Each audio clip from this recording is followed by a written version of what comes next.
বইয়ের নাম ইসলামী নেতৃত্ব, মুহাম্মদ কামারুজ্জামান। আধুনিক প্রকাশনী, ঢাকা, প্রকাশনায় এবিএম আব্দুল খালেক মজুমদার। পৃষ্ঠা 1-6। ভূমিকা।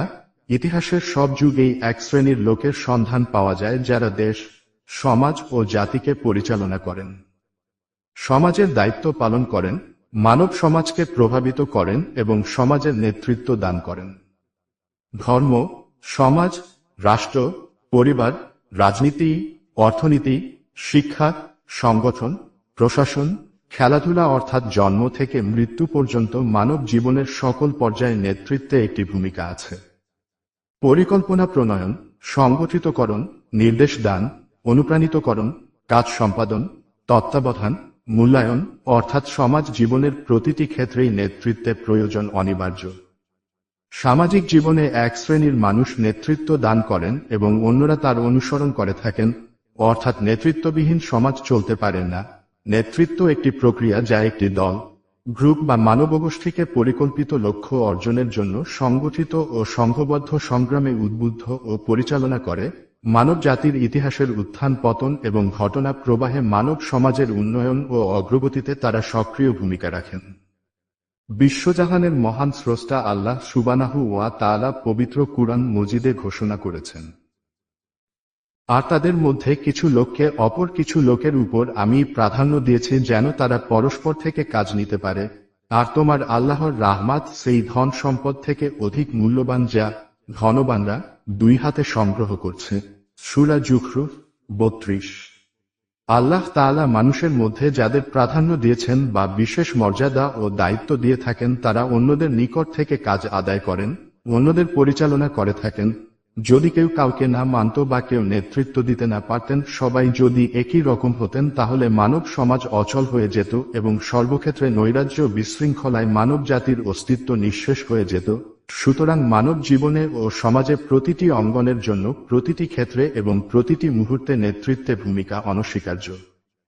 ইসলামের নেতৃত্ব হবে জনপ্রতিনিধিত্বমূলক, জনগণের সমর্থন বা রায় নিয়ে নেতা নির্বাচিত হবেন, অথবা তার নেতা হওয়ার পেছনে জনগণের অনুমোদন থাকবে।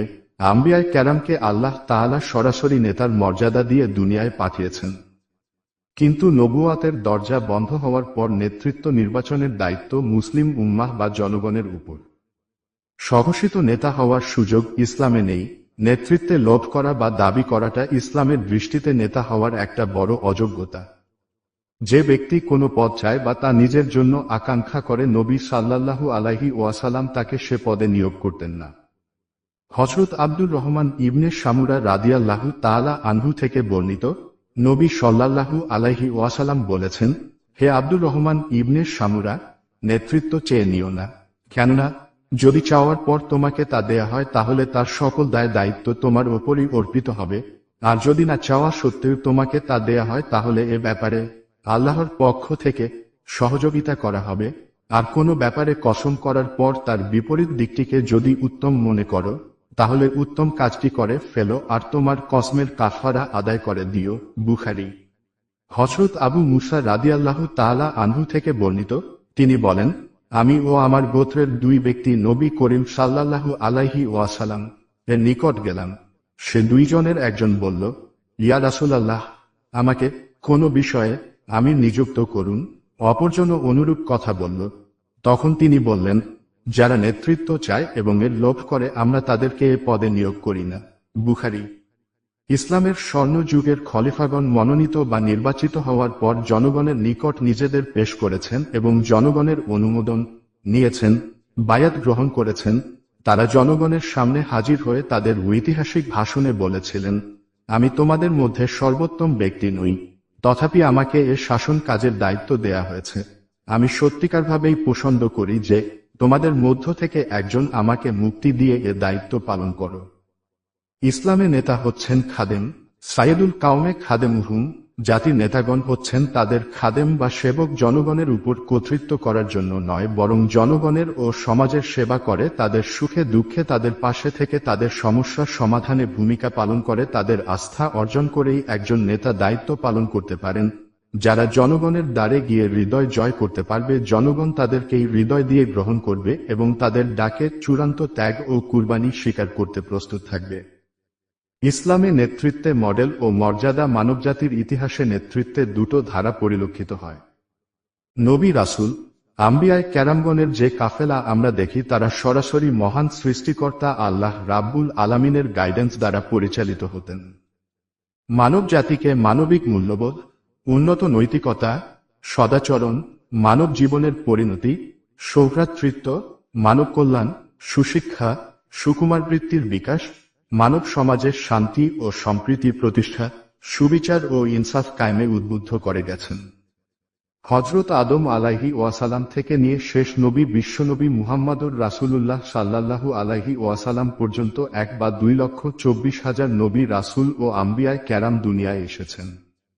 মানব জাতিকে তারা অবতীর্ণ বিধানের আলোকে সত্যিকার কল্যাণের পথে ডেকেছেন, পথহারা মানুষকে সঠিক পথের সন্ধান দিয়েছেন, অন্ধকারে নিমজ্জিত মানব সন্তানকে আলোর দিশা দিয়েছেন, পাপাচার ও স্বেচ্ছাচারিতা থেকে মানবজাতিকে পূর্ণ ও শৃঙ্খলার পথে আহ্বান জানিয়ে গেছেন। মানব সভ্যতার বিকাশে এই মহান কাফেলার অবদান অবিস্মরণীয় এবং অসাধারণ। মানব ইতিহাসে আরেক শ্রেণীর লোকের সন্ধান পাওয়া যায়, যারা ইতিহাসের বিভিন্ন অধ্যায়ে নিজ যোগ্যতা, মেধা, প্রতিভা ও সাধনার গুণে মানব জীবনের বিভিন্ন ক্ষেত্রে নেতৃত্ব দান ও অভূতপূর্ব অবদান রাখতে সক্ষম হয়েছেন।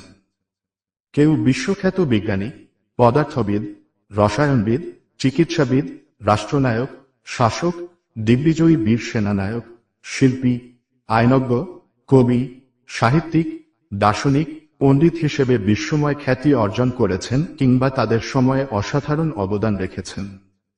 আধুনিক সভ্যতার বিকাশে বিজ্ঞান, প্রযুক্তি, কম্পিউটার ও ইনফরমেশন টেকনোলজির বৈপ্লবিক উন্নয়ন, মহাকাশ অভিযান, চন্দ্রে অবতরণ, মঙ্গল গ্রহে অভিযান ইত্যাদি অভূতপূর্ব ও বিস্ময়কর ঘটনায় অবদান রেখেছেন এবং মানব জীবনের মান ও সভ্যতার উন্নয়নে বাস্তব অবদান রেখেছেন, একথা অস্বীকার করার কোনো উপায় নেই।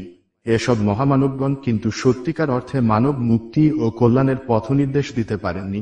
মানব মুক্তি, কল্যাণ, উন্নত নৈতিকতার জয়গান গেয়েছেন মানব সমাজে নেতৃত্ব প্রদানকারী প্রথমোক্ত দল। ইসলামে নেতৃত্বে যে কনসেপ্ট বা ধারণা, সেটা হলো নবী রাসূল আম্বিয়ায়ে কেরামের পথ তথা সর্বশেষ নবী মুহাম্মদুর রাসূলুল্লাহ সাল্লাল্লাহু আলাইহি ওয়াসাল্লামের পদাঙ্ক অনুসরণ করে মানবজাতিকে সঠিক পথের দিশা দেয়া। মুহাম্মদ সাল্লাল্লাহু আলাইহি ওয়াসাল্লাম সর্বশেষ নবী। তারপর আর কোন নবী আসবেন না। তার প্রতি নাজিলকৃত পবিত্র কুরআন এবং নবীর সুন্নাহ অনাগত কালের মানবজাতির জন্য পথের দিশা দেবে। দ্বীন ইসলামকে দুনিয়ার বুকে জারি রাখার জন্য উম্মতে মুহাম্মাদীর উপর দায়িত্ব অর্পিত হয়েছে। আল্লাহর রাসূল সাল্লাল্লাহু আলাইহি ওয়াসাল্লাম এর ইন্তেকালের পর খোলাফায়ে রাশেদিন, সাহাবায়ে কেরাম, তাবেঈন ও তাবেঈন, ইমাম, মুজাদ্দিদ ও মুজতাহিদগণ দ্বীন ইসলাম প্রতিষ্ঠার জন্য প্রচেষ্টা চালিয়েছেন, আন্দোলনে নেতৃত্ব দিচ্ছেন। তারা নবী রাসূল আম্বিয়ায়ে কেরামেরই উত্তরসূরি। কুরআনের পরিভাষায় তারা হচ্ছেন উলিল আমর। পবিত্র কুরআনে বলা হয়েছে, আনুগত্য করো আল্লাহর, আনুগত্য করো রাসূলের এবং সেসব লোকেরও যারা তোমাদের মধ্যে শাসনের দায়িত্ব সম্পন্ন। সূরা নিসা ৫৯। ইসলামী নেতৃত্বে সরই মর্যাদা অনেক বড়। এই নেতৃত্বে আনুগত্য রাসূল সাল্লাল্লাহু আলাইহি ওয়াসাল্লাম এর আনুগত্যেরই শামিল। ইসলামী জামায়াতের কেন্দ্রীয় নেতৃত্ব নায়েবে রসুলের মর্যাদার অধিকারী। তার অধস্তন নেতৃত্ব পরোক্ষভাবে কেন্দ্রীয় নেতৃত্বের প্রতিনিধি হিসেবে তারাও নায়েবে রাসূলের মর্যাদা রাখেন। ইসলামী নেতৃত্বে যেহেতু কুরআন ও সুন্নাহর আদর্শ প্রতিষ্ঠার জন্যই সংগ্রাম করে, তাই তাদের আনুগত্য মানে আল্লাহ ও রাসূল সাল্লাল্লাহু আলাইহি ওয়াসাল্লাম এর আনুগত্য। এ সম্পর্কে রাসূল সাল্লাল্লাহু আলাইহি ওয়াসাল্লাম বলেন, যে ব্যক্তি আমার আনুগত্য করল সে প্রকৃতপক্ষে আল্লাহরই আনুগত্য করল, আর যে আমিরের আনুগত্য করল সে প্রকৃতপক্ষে আমারই আনুগত্য করল। পৃষ্ঠা ৭ থেকে ১০। ইসলামে নেতৃত্বের জন্য ৩টি শব্দ ব্যবহার করা হয়েছে। ১. খলিফা, ২. ইমাম, ৩. আমির। খলিফা শব্দের অর্থ প্রতিনিধি। মানুষ আল্লাহর প্রতিনিধি, নেতারা আল্লাহর প্রতিনিধিত্ব করেন, এজন্য তাদেরকে খলিফাতুল্লাহ। আল্লাহর রাসূল সাল্লাল্লাহু আলাইহি ওয়াসাল্লামের প্রতিনিধিত্ব করেন, এজন্য খলিফাতুর রাসূল, এবং মুসলিম জনতার প্রতিনিধিত্ব করেন, সেজন্য খলিফাতুল মুসলিমিনও বলা যেতে পারে। ইমাম শব্দের অর্থ নেতা বা অনুসরণযোগ্য ব্যক্তিত্ব, যিনি সবার আগে চলবেন, অন্যরা তার অনুসরণ করবে। তিনি ত্যাগ, তিতিক্ষা ও আমানতদারির এমন নজির স্থাপন করবেন যে তিনি সকলের আদর্শ ও অনুসরণীয় নমুনা হিসেবে নিজেকে পেশ করবেন। সুতরাং ইমামত প্রচলিত অর্থে নেতৃত্ব নয়, ত্যাগ ও কুরবানির বাস্তব প্রতিফলন এ শব্দটির সাথে সম্পৃক্ত রয়েছে। এজন্য ইসলামী আন্দোলনের নেতাকে ইমাম বলেও সম্বোধন করা যেতে পারে। আমির শব্দের অর্থ আদেশ দানকারী, একমাত্র আদেশদাতা আল্লাহ। আল্লাহর নির্দেশ বাস্তবায়নের জন্য যিনি ন্যায় আদেশ দেন তিনিই আমির। আল্লাহ এবং রাসূল সাল্লাল্লাহু আলাইহি ওয়াসাল্লামের আদেশ নিষেধের ভিত্তিতে মুসলিম উম্মাহকে পরিচালনা করা আমিরের দায়িত্ব। এ কারণে ইসলামী রাষ্ট্রের প্রধানকে আমিরুল মুমিনিনও বলা হয়ে থাকে। ইসলামী রাষ্ট্রের নেতা বা কোনো ইসলামী সংগঠনের নেতাকে কি বলে সম্বোধন করা হবে? আমাদের মনে হয় খলিফা, ইমাম, আমির এসব পরিভাষা এক্ষেত্রে ব্যবহার করা যায় বা করা উত্তম। রাষ্ট্রীয় বা কেন্দ্রীয় নেতৃত্বের জন্যই এসব পরিভাষা ব্যবহার করা উত্তম। বিভিন্ন পর্যায়ের নেতৃত্বের জন্য বা পরিবেশগত কারণে এবং জনগণের সহজভাবে বুঝার জন্য বিভিন্ন ভাষায় নেতা বুঝাতে যেসব শব্দ ব্যবহার করা হয়ে থাকে তা ব্যবহারে কোনো দোষ নেই। অর্থাৎ ওইসব শব্দেও নেতাকে সম্বোধন করা যেতে পারে। তবে ইসলামী নেতৃত্বকে বর্তমান যুগে সর্বদাই মহানবী হযরত মুহাম্মদ সাল্লাল্লাহু আলাইহি ওয়াসাল্লামকে মডেল হিসেবে সামনে রেখে চলতে হবে। তিনি যেভাবে সিদ্ধান্ত গ্রহণ করতেন, নির্দেশ দিতেন, সাথীদের সাথে আচরণ করতেন, রাষ্ট্র পরিচালনা, যুদ্ধবন্দির ব্যাপারে যেসব নীতি গ্রহণ করে চলতেন, ইসলামী রাষ্ট্র, ইসলামী সংগঠনের বিভিন্ন পর্যায়ে যারাই নেতৃত্ব দান করবেন তাদেরকে মহানবী হযরত মুহাম্মদ সাল্লাল্লাহু আলাইহি ওয়াসাল্লামকেই সামনে রাখতে হবে মডেল হিসেবে। আল্লাহ তাআলার পক্ষ থেকে নবী, রাসূল ও আম্বিয়ায়ে কেরামের যে কাফেলাটিকে বিশ্ববাসীর নেতৃত্ব ও হেদায়াত প্রদানের জন্য পাঠানো হয়েছিল, সেই কাফেলার সর্বশেষ ব্যক্তি শেষ নবী খাতামুন্নাবিয়ীন মুহাম্মাদুর রাসূলুল্লাহ সাল্লাল্লাহু আলাইহি ওয়াসাল্লাম মহাবিপ্লবের মহানায়ক হিসেবে নেতৃত্বে এক অসাধারণ নজির স্থাপন করে গেছেন। তিনি বিশ্ব ইতিহাসকে তিনি যতটা প্রভাবিত করে গেছেন আর কারো পক্ষে তা সম্ভব হয়নি। বিশ্ব সভ্যতায় তার যে অবদান অন্যদের তার সাথে তুলনা চলে না। বিপর্যয় ও পতনের গভীরতম তলদেশ থেকে একটি মানবগোষ্ঠীকে তিনি কিভাবে বিশ্বের বুকে সুসভ্য, সুদক্ষ, মর্যাদাবান জাতিতে পরিণত করেছিলেন তা বিশেষভাবে প্রণিধানযোগ্য। বিশ্বে আজ তার নামটাই সবচেয়ে বেশি উচ্চারিত। ব্যক্তি হিসেবে তার উপরই সবচেয়ে বেশি গবেষণা, আলোচনা ও বই পুস্তক রচিত হয়েছে। বিশ্ব মুসলিম প্রতি নামাজে মহানবী হযরত মুহাম্মদ সাল্লাল্লাহু আলাইহি ওয়াসাল্লামের শানে দরুদ পাঠ করেন। মুসলমানরা এর দরুদ পাঠের তাৎপর্য সঠিকভাবে উপলব্ধি করতে পারছে কিনা তা সংশয়ের বিষয়। দরুদে ঘোষণা করা হয়, মুহাম্মদ সাল্লাল্লাহু আলাইহি ওয়াসাল্লাম আমাদের নেতা, আল্লাহুম্মা সাল্লি আলা সাইয়্যিদিনা মুহাম্মদ, তিনি আমাদের অনুসরণীয় আদর্শ। মহান আল্লাহ তার সম্পর্কে কুরআনে ঘোষণা করেছেন, তোমাদের জন্য আল্লাহর রাসূলের জীবনেই রয়েছে সর্বোত্তম আদর্শ। সূরা আল আহজাব 21। আল্লাহ তাআলা রাসূল সাল্লাল্লাহু আলাইহি ওয়াসাল্লামকে সিরাজাম মুনিরা বা সূর্যের ন্যায় উজ্জ্বল প্রদীপ হিসেবে আখ্যায়িত করেছেন। আর আল্লাহর অনুমতিক্রমে তার প্রতি আহ্বানকারী ও উজ্জ্বল প্রদীপ হিসেবে। সূরা আল আহজাব 46।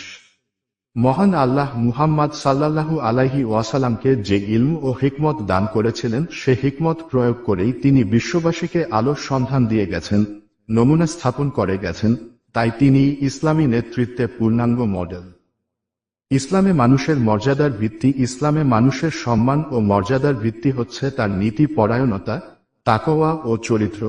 এই গুণেই একজন অন্যজনের থেকে মর্যাদাবান বা সম্মানিত হতে পারেন। কুরআন মজিদে আল্লাহ বলেন, বস্তুত আল্লাহর নিকট তোমাদের মধ্যে সর্বাধিক সম্মানিত সে, যে তোমাদের মধ্যে সবচেয়ে নীতি পরায়ণ বা মুত্তাকি। নিঃসন্দেহে আল্লাহ সবকিছু জানেন এবং সব বিষয়ে অবহিত। সূরা হুজুরাত 13। সূরা পদ্ধতি ইসলামী নেতৃত্বে প্রাতিষ্ঠানিক কাঠামো। মজলিসের সূরা ইসলামী নেতৃত্বে প্রাতিষ্ঠানিক কাঠামো। আল্লাহ তাআলা নেতাকে নির্দেশ প্রদানের অধিকার দিয়েছেন। নেতার নির্দেশ পালন করা তার অনুসারীদের জন্য ফরজ বা বাধ্যতামূলক করে দিয়েছেন, কিন্তু সে সাথে এককভাবে সিদ্ধান্ত গ্রহণের অধিকার নেতাকে দেয়া হয়নি, বরং পরামর্শ গ্রহণ করাকে বাধ্যতামূলক করে দিয়েছেন। আল্লাহ বলেন, যারা নিজেদের রবের হুকুম মানে, নামাজ কায়েম করে, নিজেদের যাবতীয় ব্যাপার পারস্পরিক পরামর্শের ভিত্তিতে সম্পূর্ণ করে, আমি তাদেরকে যে রিজিক দিয়েছি তা থেকে খরচ করে। সূরা আশ-শূরা ৩৮। নবুয়ত লাভের অনেক আগেই মুহাম্মাদুর রাসূলুল্লাহ সাল্লাল্লাহু আলাইহি ওয়াসাল্লাম একজন বিচক্ষণ ব্যক্তি হিসেবে খ্যাতি লাভ করেছিলেন। হাজারে আসওয়াদ নিয়ে বিবদমান গোষ্ঠীসমূহের বিবাদ মীমাংসার ক্ষেত্রে যৌবনকালেই তিনি অসাধারণ প্রজ্ঞা ও বিচক্ষণতার পরিচয় দান করেন। মহান আল্লাহই তাকে এ বিচক্ষণতা দান করেছিলেন, কিন্তু এত বড় বিচক্ষণ এ ব্যক্তিটিকেও আল্লাহ পরামর্শ গ্রহণ করার জন্য নির্দেশ দান করেছেন। ১৫৯ সামষ্টিক কাজের ব্যাপারে তাদের পরামর্শ গ্রহণ করো। সূরা আলে ইমরান ১৫৯। একজন ব্যক্তিকে এককভাবে সিদ্ধান্ত গ্রহণের এখতিয়ার দেয়া হলে তার অপব্যবহার ও স্বেচ্ছাচারিতার সুযোগ থেকে যায়। ক্ষমতার অপব্যবহার একটি মারাত্মক ব্যাধি এবং এর পরিণাম খুবই ভয়াবহ। কোনো সিদ্ধান্তের সাথে বহু সংখ্যক লোক, গোটা জাতি কিংবা গোটা সংগঠনের বা দলের ভাগ্য ও ভবিষ্যৎ জড়িত থাকতে পারে। এসব সিদ্ধান্ত গ্রহণের ক্ষেত্রে সংশ্লিষ্ট সকলের অথবা তাদের প্রতিনিধিদের পরামর্শ নেওয়া দরকার। তাছাড়া একজনের মাথা বা একজনের চিন্তার চেয়ে অধিক সংখ্যক লোকের মাথা এবং চিন্তা উত্তম কিংবা সঠিক হওয়ার সম্ভাবনাই বেশি। একজন ভালো চিন্তার মানুষের সাথে আরও কতিপয় ভালো চিন্তার মানুষের যদি সমন্বয় ঘটে তাহলে সম্মিলিত চিন্তা ভাবনা অবশ্যই আরও ভালো হবে আশা করা যায়। ব্যক্তি বিশেষের হাতে ক্ষমতা কেন্দ্রীভূত হওয়ার বিষয়টি প্রতিভাবান ও বিচক্ষণ লোকদের দ্বারাই সংঘটিত হতে পারে। বড় আসনে অধিষ্ঠিত ব্যক্তিরাই একক ক্ষমতা প্রয়োগ করে থাকে বা করতে পারে। নেতৃত্বে আসনে থেকেই সাধারণত স্বেচ্ছাচারিতার সুযোগটি হয়ে থাকে। এমন সব কাঁচা এবং অপরিণামদর্শী সিদ্ধান্ত এককভাবে নেতা নিয়ে ফেলতে পারেন, যার পরিণতি হতে পারে খুবই ভয়াবহ। ব্যক্তির স্বেচ্ছাচারিতার কারণে গৃহীত কোনো সিদ্ধান্ত ইসলামী আদর্শ, দল বা রাষ্ট্রকে মারাত্মক হুমকির মুখোমুখি করে দিতে পারে। এই কারণেই আল্লাহ তাআলা শূরা পদ্ধতিকে ইসলামী নেতৃত্বে প্রাতিষ্ঠানিক কাঠামো হিসেবে নির্ধারণ করে দিয়েছেন। মজলিসের শূরার মাধ্যমে সদস্যগণ সিদ্ধান্ত গ্রহণ এবং নীতি নির্ধারণী প্রক্রিয়ায় অংশগ্রহণের সুযোগ পান। তাদের মেধা ও বিচার বুদ্ধি অনুযায়ী আন্দোলনে তারা অবদান রাখতে সক্ষম হন। গুরুত্বপূর্ণ নীতি নির্ধারণী প্রশ্নে পরামর্শ করা জরুরি। মজলিসের শূরার কাজের আওতা নিম্নরূপ হতে পারে: ১. দৈনন্দিন কার্য পরিচালনা এবং প্রশাসনিক ও নির্বাহীর বিষয়গুলোর দায়িত্ব নেতার উপর ছেড়ে দেয়া যেতে পারে। নেতা যাদেরকে দিয়ে যেভাবে পারেন তা সম্পাদন করাবেন। ২.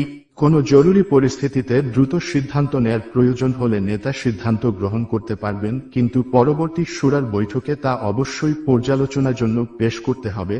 ৩. শূরা সদস্যগণ যাতে স্বাধীনভাবে তাদের মতামত পেশ করতে পারেন, নেতার সিদ্ধান্ত বা কার্যক্রম সম্পর্কে নিঃসংকোচে জিজ্ঞাসাবাদ করতে পারেন, তার নিশ্চয়তা শূরায় থাকতে হবে। ৪. গুরুত্বপূর্ণ সিদ্ধান্তসমূহ, নীতিমালা, কর্মকৌশল, দীর্ঘস্থায়ী লক্ষ্য নির্ধারণের বিষয়সমূহ মজলিসের শূরার নির্বাচিত বা আহলে রাদের পরামর্শের ভিত্তিতে গৃহীত হওয়া উচিত। এসব বিষয়ে কোনো নেতাকে একা সিদ্ধান্ত নিতে দেয়া উচিত নয়, বরং নেতার একা এসব বিষয়ে সিদ্ধান্ত গ্রহণের দায়িত্ব নেওয়া ঠিক নয়। পৃষ্ঠা ১১ থেকে ২০। বিষয়টি যদি এমন হয়, ইমাম বা আমির যদি শুধু তার সঙ্গী সাথীদের পরামর্শ শুনেন এবং সিদ্ধান্ত যা নেয়ার নিজের মতো অনুসারেই নেন, তাহলে পরামর্শ গ্রহণ করা অর্থহীন। কেউ এমনটি বলতে চান যে ইসলামী নেতা শূরার পরামর্শ নিবেন, তা গ্রহণ করা বা না করা নেতার অধিকার। বিষয়টি যদি এরকমই হতো তাহলে আল্লাহ তার রাসূল সাল্লাল্লাহু আলাইহি ওয়াসাল্লামকে পরামর্শ গ্রহণ করার নির্দেশ দিতেন না। এ সম্পর্কে বিতর্ক থাকতেই পারে বা এ নিয়ে আরও গবেষণা বা ইজতেহাদ হতে পারে, তবে বর্তমান প্রেক্ষাপটে মুসলিম উম্মার জন্য শূরার বাধ্যবাধকতাই প্রয়োজন ও নিরাপদ। বর্তমান সময়ের চাহিদা হচ্ছে একটি সুশৃঙ্খল মজবুত প্রাতিষ্ঠানিক কাঠামোর শক্তিশালী শূরা।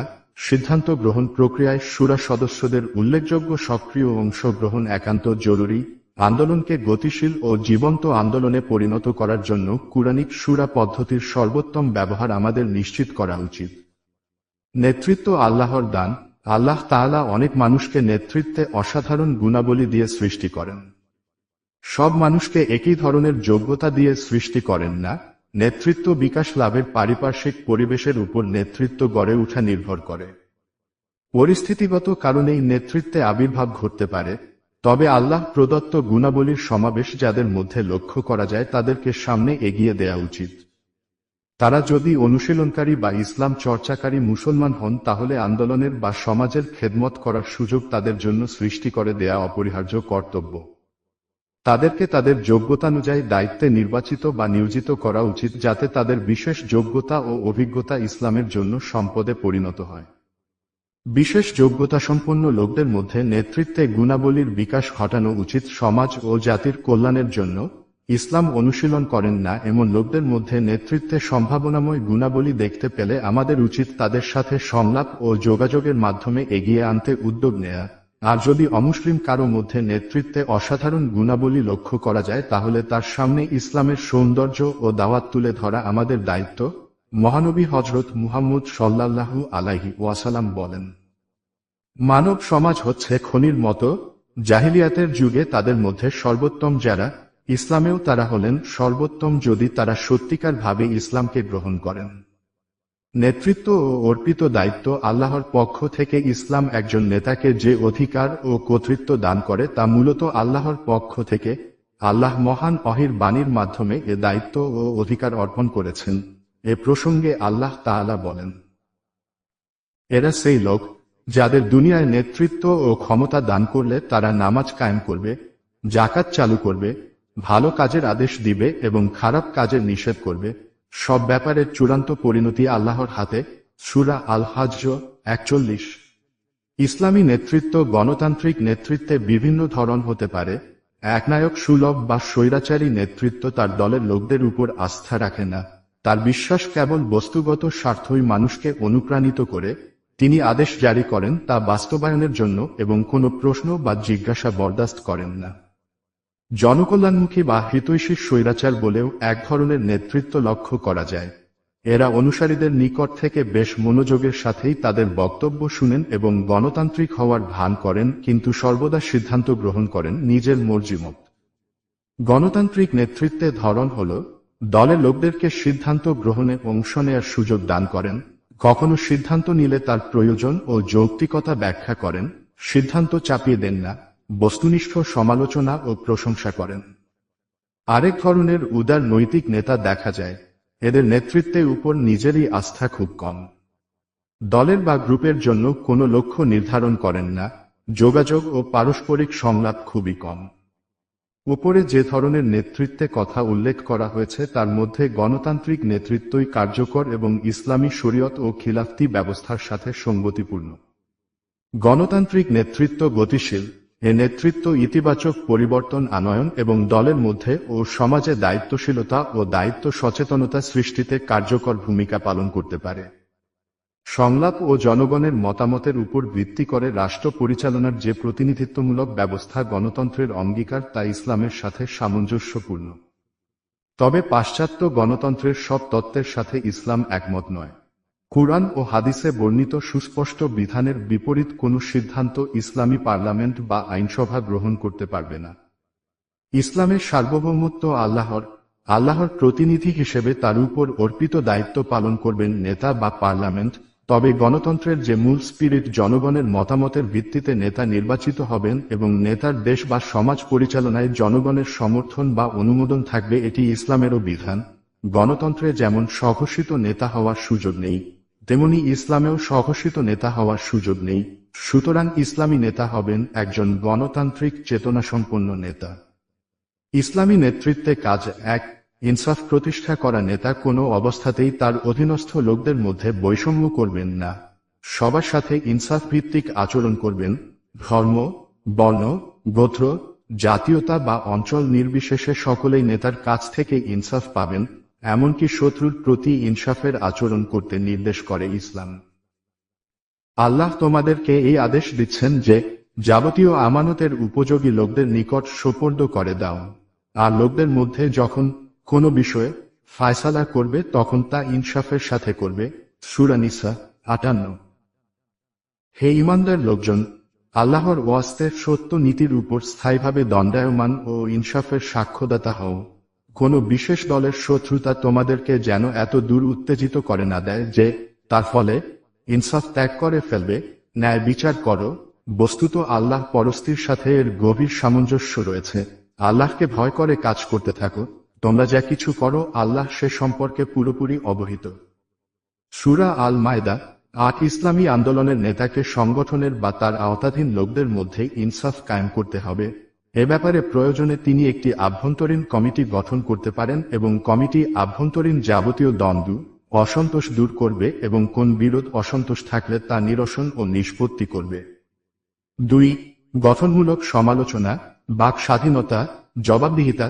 ইসলামী নেতৃত্ব গঠনমূলক সমালোচনা আহ্বান করবেন, নিঃসংকোচে লোকদের কথা বলা ও মতামত পেশ করার সুযোগ দেবেন, লোকদের প্রশ্নের জবাব দেবেন।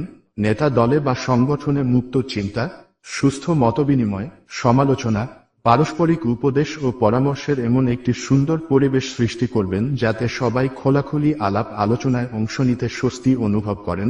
এ প্রক্রিয়ায় নেতার ভুল হওয়ার আশঙ্কা খুব কম থাকবে, কারণ সবাই নেতার তত্ত্বাবধানের সুযোগ পাবেন। ইসলামী নেতাকে জনগণের নিকট জবাবদিহি করতে হবে। এ ধরনের সহযোগিতামূলক অংশীদারি নেতৃত্ব আন্দোলনের মধ্যে চিন্তার ঐক্য এবং নিজেদের গুণাবলীর বিকাশ খুবই সহায়ক হয়ে থাকে। 3. লোক তৈরি। ইসলামী নেতৃত্বে অন্যতম প্রধান কাজ হচ্ছে ইসলামী সমাজ গঠনের জন্য উপযুক্ত চরিত্রসম্পন্ন ও সুদক্ষ একদল লোক তৈরি করা। আল্লাহ তাআলা পবিত্র কুরআনে ইরশাদ করেছেন, প্রকৃত কথা এই যে, আল্লাহ কোনো জাতির অবস্থা পরিবর্তন করেন না যতক্ষণ পর্যন্ত জাতির লোকেরা নিজেদের গুণাবলীর পরিবর্তন না করে। সূরা আর-রাদ 11। মহানবী সাল্লাল্লাহু আলাইহি ওয়াসাল্লাম নবুয়াত প্রাপ্তির পর যখন দ্বীন ইসলামের প্রচার শুরু করলেন, তখন তিনি একদল উন্নত নৈতিকতা ও চরিত্র সম্পন্ন দক্ষ লোক তৈরির দিকে সর্বপ্রথম মনোনিবেশ করলেন। সমাজে তখন অনেক সমস্যা ছিল, অন্যায় ও দারিদ্র্য ছিল। এসবকে ইস্যু বানিয়ে কোনো আন্দোলন তিনি গড়ে তোলার চেষ্টা করেননি। এর অর্থ এই নয় যে তিনি রাজনীতি বা সমাজ সচেতন ছিলেন না। তিনি ভালোভাবে এটা জানতেন যে তিনি মানুষকে আল্লাহর বন্দেগী তথা তাওহীদ, রেসালাত ও আখেরাতের যে দাওয়াত দিচ্ছেন, মানুষ যদি এ দাওয়াত সঠিকভাবে গ্রহণ না করে এবং তদানুযায়ী তাদের গঠন না করে, তাহলে দ্বীন ইসলামের ব্যবস্থাকে সমাজে বিজয়ী করা যাবে না। যারা ইসলাম প্রতিষ্ঠা করতে চায়, সর্বপ্রথম তাদের নিজেদেরকে ইসলামের রঙে রঞ্জিত করতে হবে এবং ঈমানের আলোয় আলোকিত হতে হবে। কুরআন ও হাদিসের শিক্ষার আলোকে একদল মানুষ তৈরি করার জন্য ইসলামী নেতৃত্বকে উদ্যোগী হতে হবে। এটি হবে তার সবচেয়ে বড় কাজ। মানুষকে তিনি কুরআন হাদিসের শিক্ষায় উদ্দীপ্ত করবেন, অনুপ্রাণিত করবেন। এভাবে তিনি মুমিনিনে সালেহিনদের একটি দল গঠন করবেন যাদের জীবন হবে অত্যন্ত নেক এবং পরিশুদ্ধ। তার সামনে থাকবে একটি চেইন অব লিডারশিপ। যারা যোগ্যতম উত্তরসূরি তৈরি করতে পারেন তারাই সফল নেতা। 4. দাওয়াত সম্প্রসারণ এবং জনগণকে আখেরাতমুখী করা। ইসলামের সঠিক শিক্ষা ও দাওয়াত মানুষের সামনে তুলে ধরা ইসলামী নেতৃত্বের প্রধান দায়িত্ব। দুনিয়াতে যত নবী রাসূল আল্লাহর পক্ষ থেকে এসেছেন, তারা সকলেই একই দিনের দাওয়াত মানুষের নিকট পৌঁছে দিয়েছেন। নেতা আল্লাহর পথে মানুষকে ডাকবেন এবং ইসলামের প্রকৃত শিক্ষার বাণী তাদের সামনে উপস্থাপন করবেন। দাওয়াত জনগণ কতটা গ্রহণ করবেন সেটা জনগণের স্বাধীনতার ব্যাপার, কিন্তু জনগণকে দাওয়াত পৌঁছে দেওয়ার দায়িত্ব সংশ্লিষ্ট দায়কেই পালন করতে হবে। সকল প্রকার ভ্রান্ত মতবাদ, নাস্তিক্যবাদ, বস্তুবাদ, ধর্মহীনতা, আল্লাহদ্রোহিতা, জাতিপূজা, মিথ্যা কুসংস্কারের মূলোৎপাটন করে তার স্থলে ইসলামের পূর্ণময় কল্যাণধর্মী আদর্শ প্রতিষ্ঠার দাওয়াত দেয়াটাই হবে ইসলামী নেতৃত্বের মৌলিক কাজ। বিশেষ করে আধুনিক যুগে বিশ্বের গোটা দার্শনিক, নৈতিক, সামাজিক, রাজনৈতিক ও অর্থনৈতিক ব্যবস্থা পরিচালিত হচ্ছে তিনটি মূল ভিত্তির উপর, যথাক্রমে 1. সেকুলারিজম অর্থাৎ ধর্মনিরপেক্ষতা বা ধর্মহীনতা, 2. ন্যাশনালিজম অর্থাৎ জাতীয়তাবাদ বা জাতিপূজা, 3. ডেমোক্রেসি অর্থাৎ জনগণের শাসন বা জনগণের সার্বভৌমত্ব। ইসলামী নেতৃত্বকে এ তিনটি প্রাপ্ত নীতি ও মতবাদের পরিবর্তে তিনটি আদর্শ মূলনীতি যথা 1. আল্লাহর দাসত্ব ও আনুগত্য, 2. জাতি পূজার পরিবর্তে মানবতাবাদ বা মানব কল্যাণ এবং 3. গণতন্ত্রের নামে জনগণের সার্বভৌমত্বের পরিবর্তে আল্লাহর সার্বভৌমত্ব ও জনগণের প্রতিনিধিত্বের দাওয়াত দিতে হবে। মহান আল্লাহর বন্দেগীর পথে মানব সমাজকে উদ্বুদ্ধ করে সমাজে ইসলামের পক্ষে গণজাগরণ সৃষ্টি করতে হলে ব্যাপকভাবে দাওয়াত সম্প্রসারণ করতে হবে। দাওয়াত সম্প্রসারণের মাধ্যমেই ইসলামী আদর্শ শক্তি সঞ্চার করতে পারে। এজন্য দাওয়াতকে বলা হয় ইসলামী আন্দোলনের প্রাণশক্তি। সুতরাং ইসলামী নেতৃত্বে প্রধান কাজ হচ্ছে তীব্র গতিতে দাওয়াত সম্প্রসারণের জন্য কাজ করা। এক্ষেত্রে মহানবী হযরত মুহাম্মদ সাল্লাল্লাহু আলাইহি ওয়াসাল্লাম এবং সাহাবায়ে কেরাম আদর্শ স্থাপন করে গেছেন। খোলাফায়ে রাশেদিন ও দাওয়াত সম্প্রসারণে বিরাট অবদান রেখেছেন। যুগে যুগে ইমাম, মুজাদ্দিদ তথা উম্মতের নেতৃস্থানীয় ব্যক্তিগণ ইসলামের দাওয়াত সম্প্রসারণে বিরাট অবদান রেখেছেন। মুসলিম উম্মাহ নানাবিধ দুর্বলতা সত্ত্বেও আজও দাওয়াতের সিলসিলা অব্যাহত আছে। স্রোতহীন নদীতে যেমন শেওলা জমে এবং এক পর্যায়ে নদীটি মরে যায়, ঠিক তেমনি ইসলামী উম্মাহ যদি দাওয়াতি কর্মকাণ্ড বন্ধ হয়ে যায় তাহলে সেই উম্মাহ গতি থেমে যেতে বাধ্য। 5. সমন্বয় ও জাতীয় ঐক্য গড়ে তোলা। মানুষের মধ্যে ভিন্নমত বা মতপার্থক্য থাকা স্বাভাবিক। বিভিন্ন ইস্যুতে ভিন্নমত সত্ত্বেও জাতীয় স্বার্থে এবং জনস্বার্থে একটি ন্যূনতম ঐক্য গড়ে তোলার মতো প্রজ্ঞা নেতৃত্বে থাকতে হবে। নেতৃত্ব সমন্বয় সাধন করবেন বিভিন্ন মতামতের মধ্যে এবং গড়ে তুলবেন বৃহত্তর ঐক্য। বিভিন্ন গ্রুপ ও গোষ্ঠীর মধ্যে অনৈক্যের বিষয়গুলো বিবেচনায় না এনে যেসব ঐক্যের বিষয় আছে সেসব বিষয় সামনে রেখে ঐক্যকে উৎসাহিত করবেন। বিভেদ, হানাহানি, প্রতিহিংসা ও প্রতিশোধের কথা নেতার বক্তব্যে ধ্বনিত হবে না, বরং তিনি এসবের পরিবর্তে ঐক্য, মৈত্রী, বন্ধুত্ব, ভালোবাসা ও পারস্পরিক শ্রদ্ধা প্রদর্শনের কথাকেই গুরুত্ব দিবেন। জনগণকেও সেভাবেই গড়ে তুলবেন।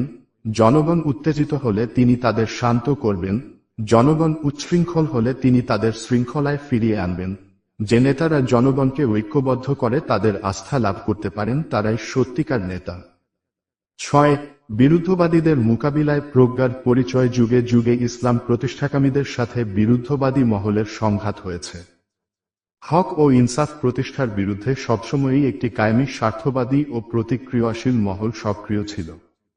নেতৃত্ব তার বিচক্ষণতা ও প্রজ্ঞা দিয়ে বিরুদ্ধবাদীদের মোকাবিলা করে থাকেন। বর্তমান সময়ে সাধারণত দুই ধরনের বিরুদ্ধবাদী রয়েছে: ইসলামের প্রকাশ্য দুশমন যারা ইসলামকে স্বীকার করতেই রাজি নন তারা, এবং মুসলমানদের ওই অংশ যারা ইসলাম সম্পর্কে যথার্থ ধারণা না থাকার কারণে ইসলামী সমাজ প্রতিষ্ঠার আন্দোলনের বিরোধিতা করেন তারা। যারা নিজেরা ইসলাম গ্রহণ করেনি তাদের ব্যাপারটাই একরকম, আর যারা নিজেদের মুসলমান বলে মনে করে কিন্তু ইসলামকে পূর্ণাঙ্গ ব্যবস্থা হিসেবে জীবনের সকল ক্ষেত্রে প্রতিষ্ঠার ব্যাপারে বাধা দান করে অথবা ইসলামকে প্রচলিত অর্থে ধর্মীয় আচার অনুষ্ঠান গণ্য করে, তাদের ব্যাপারটা ভিন্ন। এজন্য ইসলামী নেতৃত্বকে অত্যন্ত ধৈর্যের সাথে বিরোধী শক্তির মোকাবিলা করতে হবে। এক্ষেত্রে কোন অবস্থাতেই শক্তি প্রয়োগের নীতি গ্রহণ করা যাবে না। আল্লাহর রাসূল সাল্লাল্লাহু আলাইহি ওয়াসাল্লাম তায়েফের প্রান্তরে বিরোধীদের হামলায় রক্তে রঞ্জিত হয়েও প্রতিপক্ষের ধ্বংস কামনা করেননি। আবার মক্কা বিজয়ের পর কুরাইশ নেতাদের অতীতের নির্মম অত্যাচারের জবাবে কোনো প্রতিশোধমূলক ভূমিকা পালন করেননি, বরং ক্ষমা ও ভালোবাসার এক নজিরবিহীন আচরণ করেছেন। নেতৃত্ব বিরোধী মহলের সাথে যাতে সংঘাতে জড়িয়ে না পড়েন এ ব্যাপারে সতর্ক থেকেছেন। ফলে লক্ষ্য করা যায় ইসলামের ইতিহাসে সংঘাত বা যুদ্ধে প্রাণহানির ঘটনা ঘটেছে অন্যদের তুলনায় সামান্য। দুটি বিশ্বযুদ্ধে এবং অন্যান্য বড় বড় যুদ্ধে কোটি কোটি মানুষের প্রাণহানি হয়েছে। সোভিয়েত বিপ্লবে লাখ লাখ মানুষ খুন হয়েছে। সে তুলনায় মহানবী হযরত মুহাম্মদ সাল্লাল্লাহু আলাইহি ওয়াসাল্লাম বিশ্ব ইতিহাসে এক মহাবিপ্লব সাধন করে অর্ধেক পৃথিবীব্যাপী ইসলামী শাসন প্রতিষ্ঠা করেছিলেন খুবই কম সংখ্যক মানুষের জীবনের বিনিময়ে। যেন তেন প্রকারে বিরুদ্ধবাদীদের মোকাবিলা নয়, বরং বিরোধিতার ক্ষেত্রেও ইসলামী নীতি নৈতিকতার বাধ্যবাধকতা মেনে চলেন ইসলামী নেতৃত্ব। ফলে শত্রু মিত্র সকলের প্রশংসা এবং আস্থা অর্জন করতে সক্ষম হন ইসলামী নেতৃত্ব। তবে নেতৃত্বকে অবশ্যই শত্রুপক্ষের কৌশল সম্পর্কে জানতে হবে এবং বৈরী শক্তির চক্রান্তের জাল ছিন্ন করে ইসলামী আন্দোলনকে এগিয়ে নেয়ার মতো কৌশল অবলম্বন করতে হবে। বিরুদ্ধবাদীদের অপপ্রচার থেকে আন্দোলনের কর্মী এবং জনগণকে হেফাজত করার জন্য প্রয়োজনীয় ব্যবস্থা ও পদক্ষেপ গ্রহণ করতে হবে যাতে তারা বিরোধীদের প্রচার কৌশল দ্বারা বিভ্রান্ত না হয়। নেতৃত্বে গুণাবলী 1. বুদ্ধিভিত্তিক ও মানসিক শক্তি। নেতৃত্বকে মানসিক দিক থেকে শক্তিশালী এবং বুদ্ধিভিত্তিক দিক থেকে অগ্রসর হতে হবে। নবী করিম সাল্লাল্লাহু আলাইহি ওয়াসাল্লাম বলেছেন, লোকদের নেতা, ইমাম হবেন সেই ব্যক্তি যে তাদের মধ্যে বড় অলি। এদিক দিয়ে সমান হলে সেই ব্যক্তি অগ্রসর হবেন যিনি সুন্নাত সম্পর্কে অধিক অভিজ্ঞ। এতে সমান মানের হলে সেই ব্যক্তি নামাজ পড়াবেন যিনি হিজরতের ব্যাপারে অগ্রবর্তী। এতেও সমান হলে ইমাম হবেন সেই ব্যক্তি যিনি বয়সে বড়। কোনো ব্যক্তি যেন অপর ভাইয়ের প্রভাব প্রতিপত্তির স্থানে ইমামতি না করে এবং তার ঘরে তার গদির উপর তার অনুমতি ছাড়া যেন কেউ না বসে। মুসলিম। মুসনাদে আহমদ। এ হাদিসে ইমামের গুণাবলী সম্পর্কে বলা হয়েছে, যেহেতু ইসলামে ধর্ম ও রাজনীতি আলাদা নয়, তাই রাজনীতি ও রাষ্ট্রীয় ক্ষেত্রের জন্য নেতা নির্বাচনের সময় সেসব গুণের দিকে লক্ষ্য রাখতে হবে। উল্লেখিত হাদিসে একজন ইমাম বা ইসলামী নেতার জন্য 4টি গুণের কথা বলা হয়েছে। 1. কুরআনের জ্ঞানে শ্রেষ্ঠত্ব। 2. সুন্নাত অর্থাৎ হাদিস সম্পর্কে অভিজ্ঞতা বেশি হওয়া। 3. হিজরত বা অন্য দিনই কাজে অগ্রসর হওয়া। 4. বয়সের দিক দিয়ে বেশি হওয়া।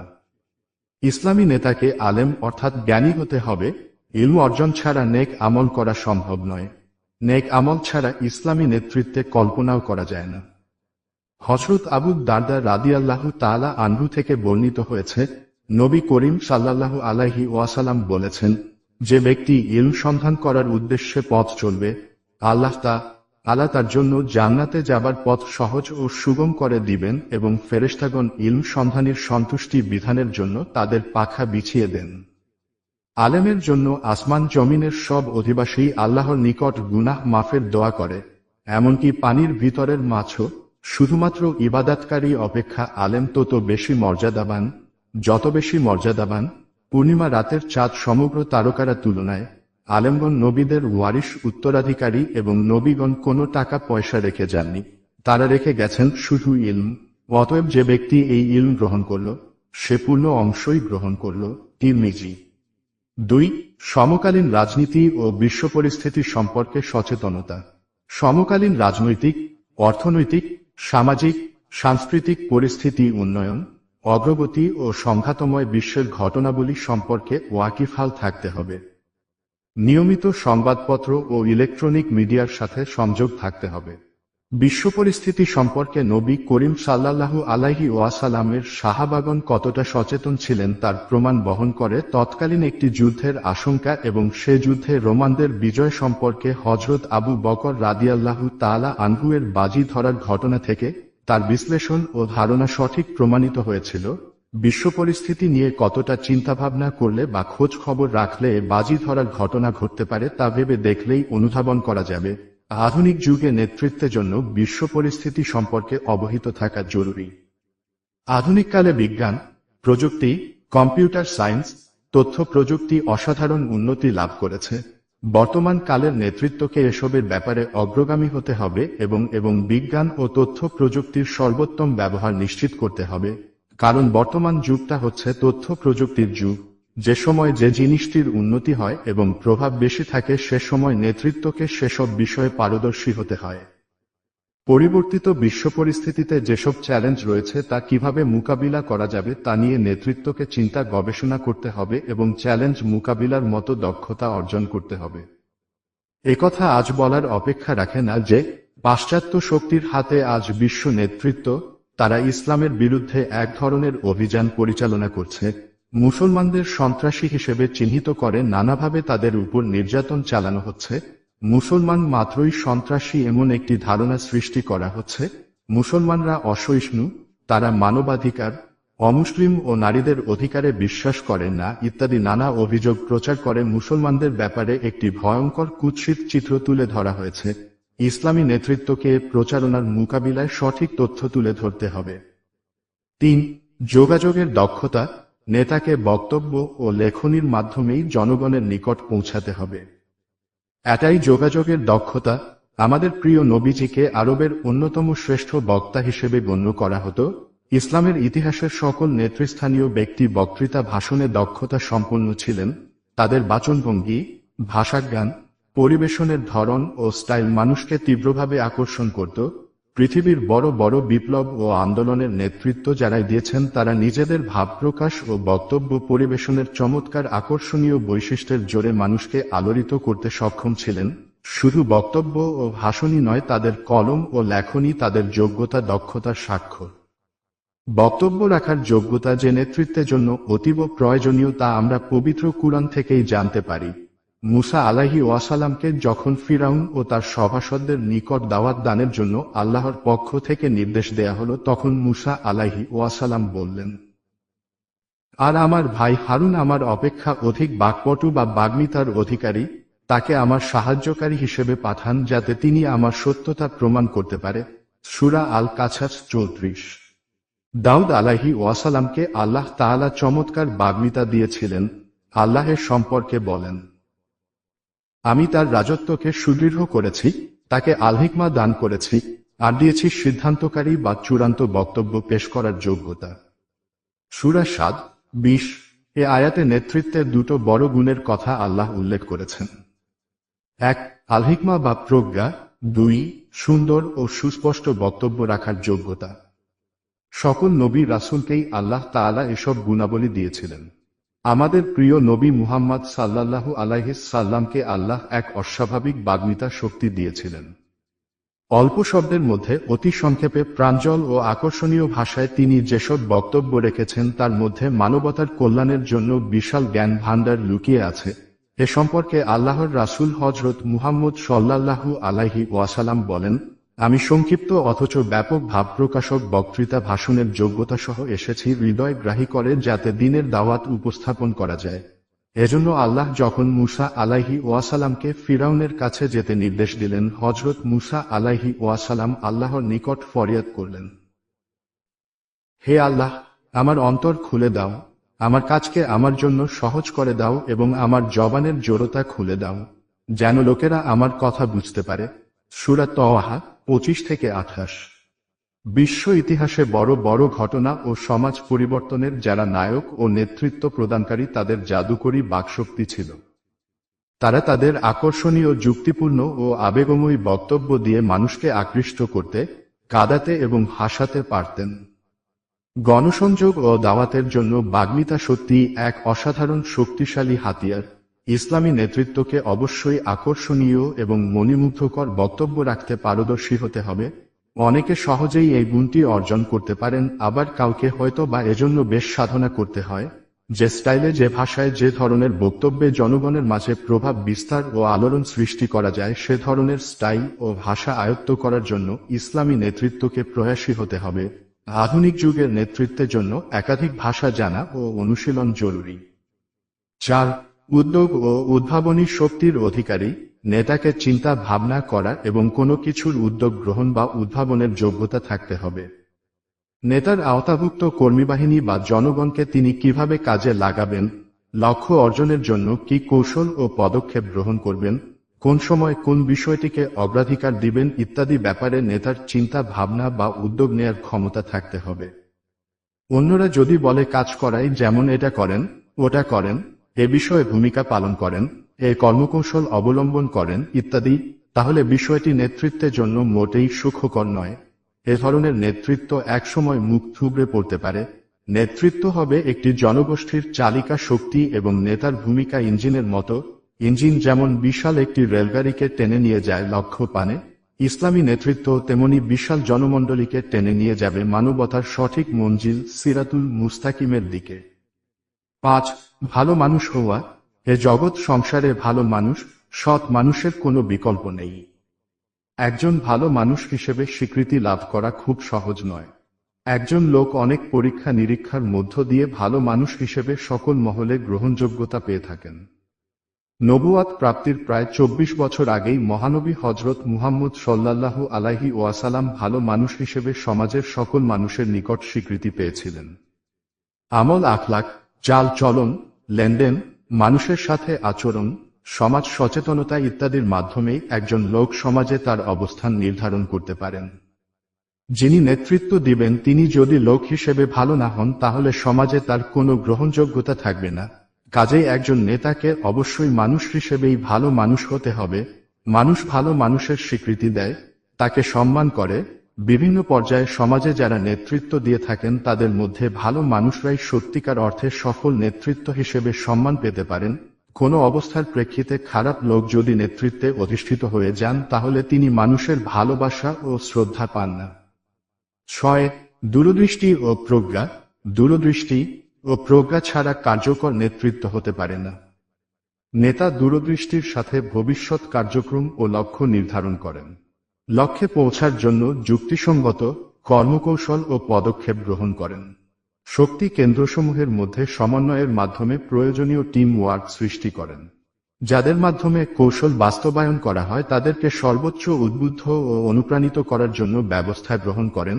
মানব সমাজে নেতৃত্বে বিষয়টি অত্যন্ত জটিল।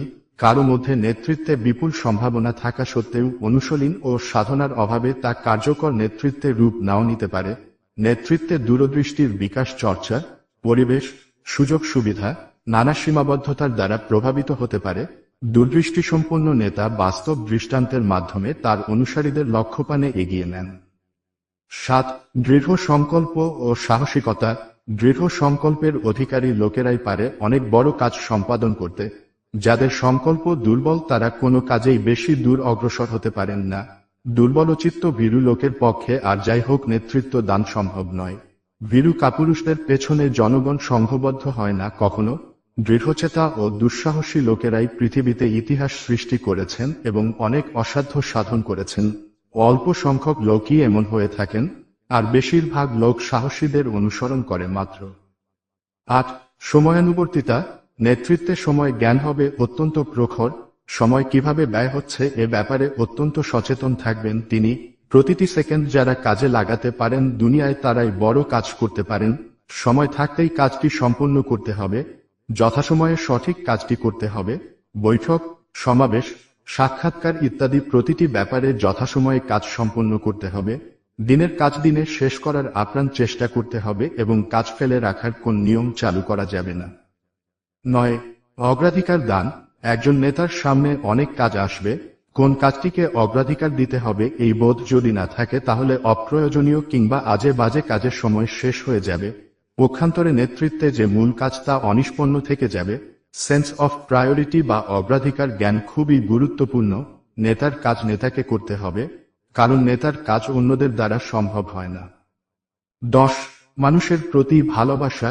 হযরত আউফ ইবনে মালিক রাদিয়াল্লাহু তাআলা আনহু রাসূল হযরত মুহাম্মদ সাল্লাল্লাহু আলাইহি ওয়াসাল্লাম থেকে বর্ণনা করেছেন, তিনি ইরশাদ করেছেন, তোমাদের উত্তম নেতা হচ্ছে তারা যাদেরকে তোমরা ভালোবাসো এবং তারাও তোমাদের ভালোবাসে, তারা তোমাদের জন্য দোয়া করে, তোমরাও তাদের জন্য দোয়া করো। আর তোমাদের নিকৃষ্ট নেতা হচ্ছে তারা যাদের তোমরা ঘৃণা করো এবং যারা তোমাদের ঘৃণা করে, তোমরা যাদের উপর অভিশাপ বর্ষণ করো। সাহাবাদের পক্ষ থেকে জিজ্ঞেস করা হলো, ইয়া রাসূলুল্লাহ, আমরা কি তরবারির সাহায্যে তাদের মোকাবিলা করব? তিনি বললেন, না, যতক্ষণ তারা তোমাদের মধ্যে নামাজের ব্যবস্থা কায়েম করতে থাকবে। তোমাদের নেতৃস্থানীয় লোকদের মধ্যে যদি তোমরা এমন কোনো জিনিস দেখতে পাও যা তোমরা অপছন্দ করো, তবে তোমরা তার কাজকে ঘৃণা করতে থাকো, কিন্তু তার আনুগত্য থেকে হাত টেনে নিও না। মুসলিম। এ হাদিস থেকে ভালো নেতা ও খারাপ নেতার পরিচয় পাওয়া যায়। জনগণ যাদের ভালোবাসে ও কল্যাণ কামনা করে তারাই ভালো নেতা হিসেবে গণ্য হন। মহব্বত না থাকলে অন্তর থেকে দোয়াও আসে না। 11. দায়িত্বশীলতা। ইসলামী নেতৃত্ব দায়িত্ব চেয়ে নেন না, কিন্তু তার উপর দায়িত্ব আসলে তিনি সর্বোত্তমভাবে তা পালনের চেষ্টা করেন। মাকাল বিন ইয়াসার রাদিয়াল্লাহু তাআলা আনহু থেকে বর্ণিত, তিনি বলেছেন যে, আমি রাসূল সাল্লাল্লাহু আলাইহি ওয়াসাল্লামকে বলতে শুনেছি, যে ব্যক্তি মুসলমানদের কোন বিষয় ও ব্যাপারে দায়িত্বশীল হয়ে বসল কিন্তু সে তাদের কল্যাণ কামনা ও খিদমতের জন্য এরকম চেষ্টা করল না যা সে নিজের জন্য করে থাকে, তবে আল্লাহ তাকে উপর করে জাহান্নামে নিক্ষেপ করবেন। আত-তাবারানী। আল্লাহর রাসূল সাল্লাল্লাহু আলাইহি ওয়াসাল্লাম বলেন, আমার উম্মতের লোকদের মধ্যে যে ব্যক্তি জাতীয় ও রাষ্ট্রীয় কাজের জিম্মাদার হবে, সে যদি লোকদের ভয়ানক অশান্তি ও দুঃখ কষ্টে নিক্ষেপ করে তবে হে আল্লাহ, তুমিও তার জীবনকে সংকীর্ণ ও কষ্টপূর্ণ করে দাও। আর যে ব্যক্তি আমার উম্মতের সামগ্রিক ব্যাপার ও কাজকর্মের দায়িত্বশীল হবে এবং সে যদি জনগণের প্রতি ভালোবাসা ও অনুগ্রহ প্রদর্শন করে তবে হে আল্লাহ, তুমি তার প্রতি অনুগ্রহ দান করো। মুসলিম উল্লেখিত হাদিস দুটি থেকে পরিষ্কার যে, যাদের উপর নেতৃত্ব আসবে তাদেরকে মানুষের প্রতি দরদি হতে হবে। জনগণের প্রতি ভালোবাসা, তাদের কল্যাণ কামনা, জনগণের প্রতি সহানুভূতি যাদের নেই এবং যারা মানুষের উপর দুঃখ কষ্ট ও বিপর্যয় চাপিয়ে দেয়, মুসলমানদের নেতা হবার অধিকার তাদের নেই। এক মুহূর্তের জন্যও মুসলিম সমাজের নেতা থাকতে পারে না তারা। আর নেতা যদি মানুষের প্রতি ভালোবাসা রাখেন এবং জনগণের কল্যাণের জন্য পেরেশান হন তাহলে আল্লাহর রহমত লাভ করতে পারেন, আর যদি তা না করেন তাহলে ইহকাল ও পরকাল উভয় ক্ষেত্রেই অপরাধী, লাঞ্ছিত ও শাস্তির যোগ্য হবেন, তাতে সন্দেহ নেই। রাসূলে করিম সাল্লাল্লাহু আলাইহি ওয়াসাল্লাম বলেছেন, দিন বলা হয় নসিহত ও কল্যাণ কামনাকে। এ কথা তিনি একাধিক্রমে 3 বার বলেছেন। হাদিস বর্ণনাকারী সাহাবী বলেন, আমরা জিজ্ঞেস করলাম, হে রাসূল, এ নসিহত ও কল্যাণ কামনা কার জন্য? উত্তরে তিনি ইরশাদ করলেন, আল্লাহ, তার কিতাব, তার রাসূল, মুসলমানদের ইমাম ও নেতৃবৃন্দ এবং মুসলিম জনগণের জন্য। মুসলিম। কল্যাণ কামনার মাধ্যমেই মানুষের মধ্যে দায়িত্বশীলতা সৃষ্টি হয়। কল্যাণ কামনার অর্থ হল তারা সঠিক কাজ করলে তাদের সহযোগিতা করা, আর অন্যায় কাজ করলে তাদের সৎপথে পরিচালনার চেষ্টা করা। সাধারণ মুসলমান গোমরাহ হলে তাদের যথাসাধ্য বুঝিয়ে সৎপথে আনতে হবে। তারা মূর্খ হলে তাদের মধ্যে দ্বীনের শিক্ষা প্রচার করতে হবে। রোগাক্রান্ত হলে চিকিৎসা ও সেবার ব্যবস্থা নিতে হবে। মলম হলে ব্যক্তিগত ও সমষ্টিগতভাবে জুলুম থেকে মুক্ত করার চেষ্টা করতে হবে। তাদেরকে মৃত্যুবরণ করলে তার কাফন, জানাজার ব্যবস্থা করতে হবে। 12. সংকট মোকাবিলার সামর্থ্য। সংকটকালে নেতার ভূমিকা খুবই গুরুত্বপূর্ণ। বিপদ আপদ বা সংকট যে কোনো সময় আসতে পারে। সুতরাং নেতৃত্বে যারাই থাকেন তাদের এ ব্যাপারে মানসিকভাবে প্রস্তুত থাকতে হবে। সংঘাত, বিপর্যয়, উত্তপ্ত পরিস্থিতি যাই হোক না কেন নেতাকে অত্যন্ত ঠান্ডা মাথায় বীরত্বের সাথে পরিস্থিতির মোকাবিলা করতে হবে। সংকট ব্যবস্থাপনা, ক্রাইসিস ম্যানেজমেন্ট নেতার জন্য খুবই গুরুত্বপূর্ণ। তিনি কি পদক্ষেপ নেবেন তার উপর দল, দেশ, জাতি বা উম্মাহ ভবিষ্যৎ নির্ভরশীল। তার একটি ভুল শত শত মানুষের জীবন বিপন্ন করে দিতে পারে অথবা বড় ধরনের বিপর্যয় নিয়ে আসতে পারে। 13. নেতা হবেন মুত্তাকি এবং ত্যাগ ও কুরবানিতে অগ্রগামী। ইসলামী নেতৃত্ব সর্বদাই তাকওয়া নীতি অবলম্বন করে চলবেন। কোন কাজে আল্লাহ সন্তুষ্ট হবেন এবং কোন কাজে আল্লাহ নারাজ হবেন প্রতিটি সিদ্ধান্ত গ্রহণে এটাই হবে ইসলামী নেতৃত্বের বিবেচ্য বিষয়। আল্লাহর দ্বীনের পথে জান মাল উৎসর্গ করে দেবার ক্ষেত্রে নেতাই হবেন অগ্রগামী। ত্যাগ ও কোরবানিতে অগ্রগামী হওয়া ছাড়া সত্যিকার ইসলামী নেতা হওয়া যায় না। 14. কথা ও কাজের সামঞ্জস্য। মহান আল্লাহ রাব্বুল আলামিন পবিত্র কুরআনে ঘোষণা করেছেন, হে ঈমানদার লোকেরা, তোমরা কেন সেই কথা বলো যা তোমরা কর না? আল্লাহর কাছে এটা অত্যন্ত ক্রোধ উদ্রেককারী ব্যাপার যে তোমরা এমন কথা বলবে যা তোমরা করো না। সূরা আশ-শফ 2-3। যারা নেতৃত্ব দান করেন তারা তাদের অনুসারীদের উপদেশ দান করেন, সুন্দর বক্তব্য রেখে অনুপ্রাণিত করেন। তিনি যেসব কথা বলেন তার জীবনে সেসবের বাস্তবায়ন দেখলে সবাই অনুপ্রাণিত হবেন এবং উৎসাহিত হবেন। আর যদি নেতার মঞ্চের বক্তব্য ও বাস্তব জীবনে ফাঁক থাকে, অসামঞ্জস্য থাকে, তাহলে সেই নেতৃত্বে প্রতি কোনো শ্রদ্ধা ও আকর্ষণ থাকতে পারে না। সুতরাং ইসলামী নেতৃত্বকে অবশ্যই কথা ও কাজে এক হতে হবে। 15. সাংগঠনিক যোগ্যতার অধিকারী। মানুষকে সংঘবদ্ধ ও সংগঠিত করা এবং তাদের কর্মসূচির আলোকে পরিচালনা করার যোগ্যতা নেতার মধ্যে থাকতে হবে। সাংগঠনিক নেটওয়ার্ক গড়ে তুলে পরিকল্পিতভাবে কাজ করা, রিপোর্ট সংগ্রহ, তত্ত্বাবধান, প্রশিক্ষণ, পর্যালোচনা মাধ্যমে শক্তি সঞ্চয় করতে পারেন যে নেতা তিনি তার লক্ষ্য হাসিলে সাফল্য লাভ করেন। বর্তমান দুনিয়ায় নেতৃত্ব কাজটাও একটি প্রাতিষ্ঠানিক রূপ লাভ করেছে, তাই সাইক ধরনের বা ব্যক্তিতান্ত্রিক নেতৃত্বে কোনো সুযোগ নেই। 16. প্রশাসনিক ও নির্বাহীর যোগ্যতা। পরিকল্পনা গ্রহণ, বটন, বাস্তবায়নের মেকানিজম সম্পর্কে নেতা সতর্ক হবেন এবং যাবতীয় কার্যক্রমে শৃঙ্খলা প্রতিষ্ঠায় সক্ষম হবেন। যথাযথ লোক নিয়োগ করতে পারলে অনেক কাজ সহজ হয়ে যায়। কোন কাজটি করার যোগ্যতা কার আছে এ সম্পর্কে নেতার সুস্পষ্ট ও গভীর জ্ঞান না থাকলে তার পরিকল্পনা ব্যর্থ হয়ে যাবে। কোথাও কোনো সমস্যা ও জটিলতা দেখা দিলে দ্রুততার সাথে সমাধান ও নিষ্পত্তি করতে না পারলে সংগঠন বা আন্দোলন খুবই ক্ষতিগ্রস্ত হয়। এসব ব্যাপারে যেসব নেতা বা দায়িত্বশীল উদাসীন তারা কোনোক্রমেই সঠিক নেতৃত্ব দিতে সক্ষম নন। 17. নেতাকে সদাচরণের অধিকারী হতে হবে।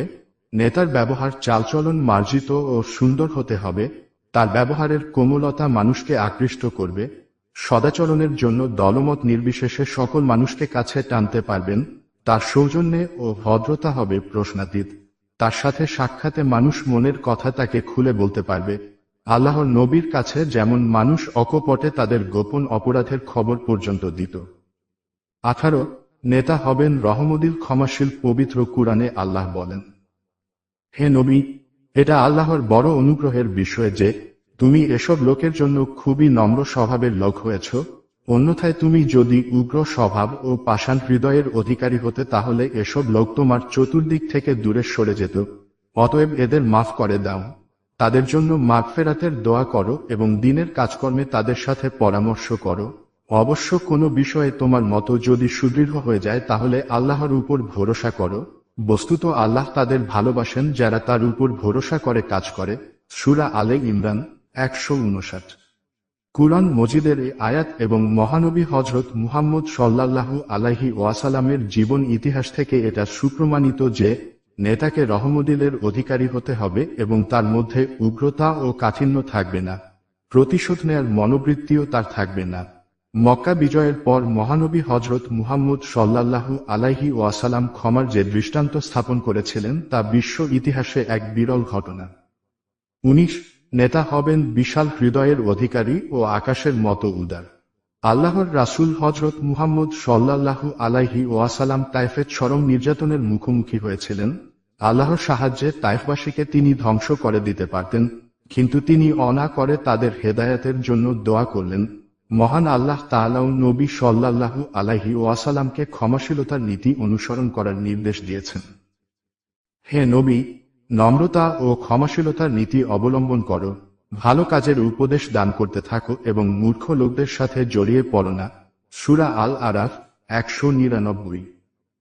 অবশ্য যে ব্যক্তি ধৈর্য ধারণ করবে এবং ক্ষমা করবে এটা নিঃসন্দেহে বড় উচ্চমানের সাহসিকতাপূর্ণ কাজের অন্যতম। সূরা আশ-শূরা 43। আল্লাহর রাসূল হযরত মুহাম্মদ সাল্লাল্লাহু আলাইহি ওয়াসাল্লাম বলেন, আল্লাহ নিজে কোমল ও মেহেরবান, তিনি প্রত্যেক কাজে তাই কোমলতা ও মেহেরবানির নীতি পছন্দ করেন। বুখারী ও মুসলিম। হযরত আবু হুরায়রা রাদিয়াল্লাহু তাআলা আনহু থেকে বর্ণিত, তিনি বলেন, এক গ্রামবাসী মসজিদে নববীতে পেশাব করে দিল। তখন লোকেরা তাকে শায়েস্তা করার জন্য উঠে দাঁড়ালো।